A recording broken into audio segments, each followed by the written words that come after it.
Hello everyone. In this video, we'll discuss about some important mathematical functions used in Numpy. So first of all, there are several mathematical functions which are implemented in Numpy, but we don't need to remember each of the functions.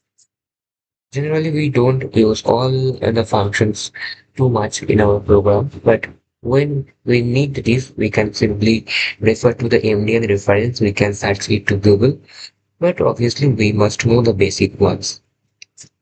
We must have an idea how the mathematical function syntax is written here, how the implementation is worked.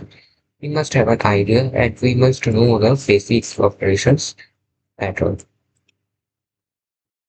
So here I have created a 1D array with the help of array function, and then we'll see the first operation, which is okay. At first I'm writing the function name, which is min, min, and we'll pass the array name.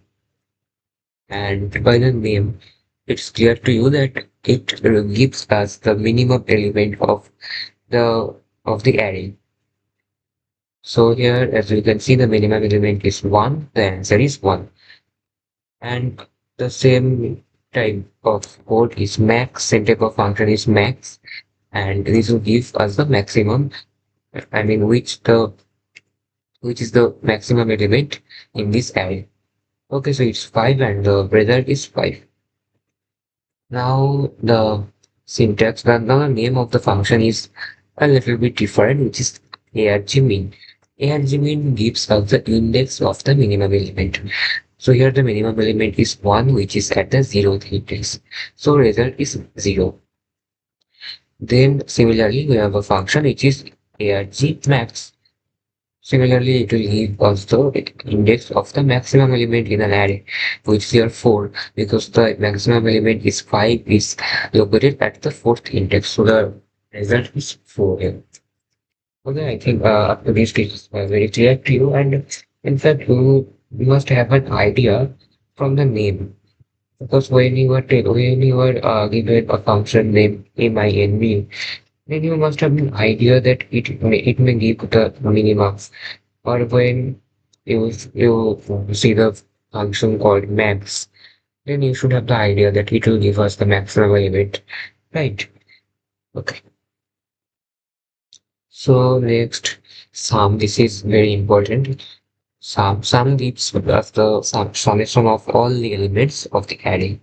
So this is a very small array, so we can calculate the sum manually. But when you are given a large number of elements in an array, then this type of function helps us really. Then the sum very similar to sum, which is product. Product PROD stands for product. And this is 120. We can verify because it's nothing but 5 factorial. Well, because 1, 2, 3, 4, 5, all the consecutive elements, and 5 factorial, we know that it's 120. Then the function which is sqrt, it gives us the square root. Similarly, square, which is 1491625. Okay. Then comes then here is some uh, statistical functions like print uh, mean. So this is not min mean, this is min, and this gives us the mean of all the elements. Here the mean is 3, so the answer is 3. Similarly, there are the variance for fear, and the syntax is same. So I am writing here that similarly there are HTD for standard deviation and median for finding the median, like this. So these are widely used for the mathematical purpose, for the purpose of probability and statistics. Okay, and probability and statistics are the major parts of AI ML. So according to this point of view, these functions are really very important, and you should have an idea about the syntax of the functions. You don't need to know how the functions are implemented, what's the backend of these functions. No, you don't need to. If you are eager to know, then obviously you can search it and learn, but at least learn the syntax. Okay. And then there is a function called square, okay, square root I have already discussed. Then power function. Power function syntax is quite different here, which is POW. And there will be two parameters at first, the array name and then the power. Suppose we want to print the cube, then we can see cube of all the elements of the array is printed. Then there is a function called log, log, log.